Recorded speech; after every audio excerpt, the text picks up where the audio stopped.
感冒好了，抗原阴了，但是咳嗽就是一直好不了。吃了不少止咳消炎药呀，感觉就像在喝水，一点用都没有。最后有些人干脆放弃治疗了，硬扛。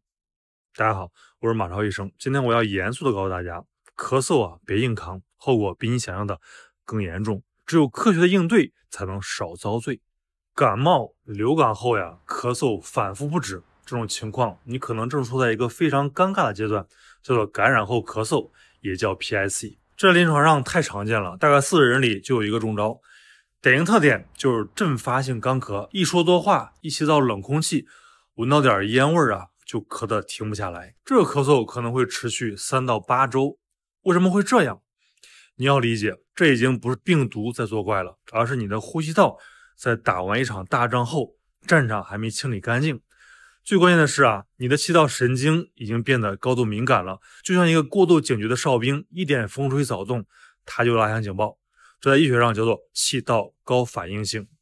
这也是为什么你吃那些常见的止咳药，比如右美沙芬，效果会很差，因为那些药是去抑制你大脑里的咳嗽中枢，但你现在的病根在外周的气道，你只是把中枢的电话线给拔了，但外周的火警还在响。但是如果这个咳嗽超过了8周，马医生要提醒你，性质就变了。8周是关键的时间分水岭，一旦超过8周，我们就称之为慢性咳嗽，绝不能再等它自愈了，必须去医院做系统性检查。尤其是如果你的咳嗽伴随这几种危险信号，必须立刻就医，比如咳嗽带血、不明原因的体重下降、夜间盗汗发热或者呼吸越来越困难。排除了危险信号，今天重点讲一个大家最常问到的慢性支气管炎。它医学定义是每年咳嗽、咳痰超过3个月，并且连续2年以上。但光有症状还不够，最关键的是下一步必须做肺功能检查。为什么？因为我们要区分你是单纯性慢性支气管炎，还是已经发展到了慢阻肺。这个鉴别决定了你的治疗方案是天差地别的。一旦确诊为慢阻肺，伴有慢性支气管炎，我们治疗的目标就不是止咳了，而是要治病。我们要治的是导致咳嗽的根源，气道狭窄和气道炎症。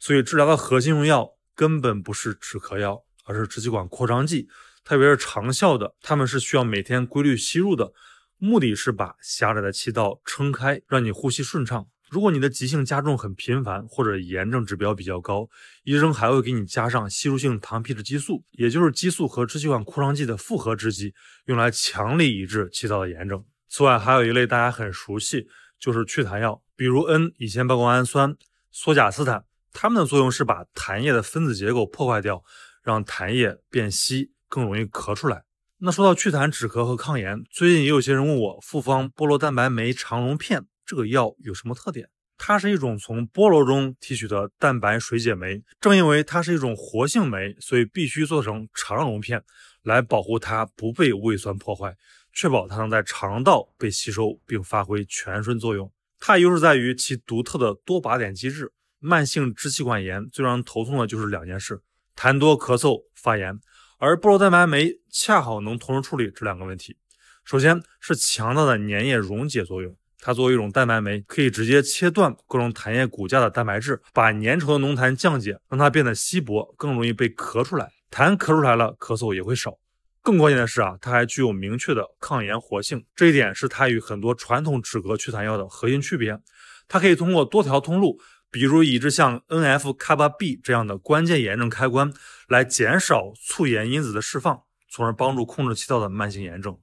这种溶解粘液加抑制炎症的双重作用，对于打破慢性支气管炎中痰液堵塞导致炎症加重，炎症又促进痰液分泌的恶性循环是非常有意义的。因此它的定位是明确的，就是国家药监局批准的用于支气管炎的辅助治疗。它和我们前面提到的支气管扩张剂是好搭档，两者机制互补，吸入剂负责扩张气道，而菠萝蛋白酶则聚焦于处理粘液和炎症这2个病理环节。所以如果你的基础治疗已经用了，但咳嗽咳痰，特别是咳浓痰的症状依然很突出，那么联合使用菠萝蛋白酶就是一个强化的治疗策略，以望在改善排痰和控制炎症方面提供非常显著的临床帮助。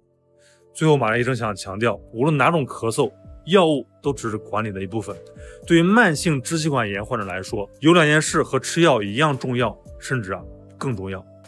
第一，戒烟，这是目前唯一被证实能够有效延缓你肺功能下降速率的措施。第二，预防，每年按时接种流感疫苗、肺炎疫苗，天冷了或者空气不好的时候，出门戴个围巾或口罩护住口鼻，避免冷空气和污染物直接刺激。你的自我管理才是对抗慢性咳嗽最强的防线。我是马超医生，我们下次再见。